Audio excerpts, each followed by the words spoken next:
Si on retourne au temps, là, début très salopard, ça a quand même pris de l'ampleur. Le groupe, à un moment, c'était un peu ce qui se passait dans la relève à un certain era, dans une certaine partie de la culture. Parce que c'était quand même un moment historique. Il fallait être là, tu sais, pour les très Ouais, yo, c'était, tu sais, pour vrai, c'est comme un truc qui a comme pété plus qu'on pensait. Là. À la base, on s'est tous rencontrés dans les événements de battle, justement, mais pas tous. Certains gars, on allait au MC Clash, la ligue qui était à sa rive sud à Longueuil. Tu sais, il y avait comme plein de petites ligues. On se voyait tout le temps les mêmes boys dans les événements.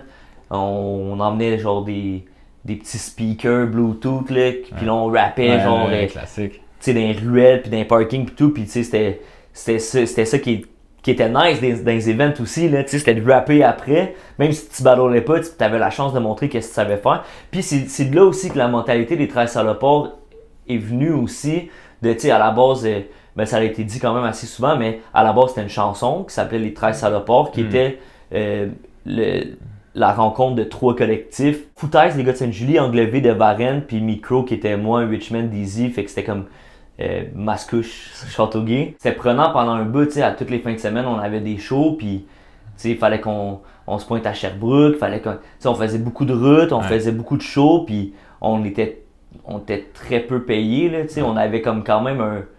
Si c'était moi tout seul, c'est un bon cachet, mais on était 13, fait que, tu sais, on faisait pas une scène.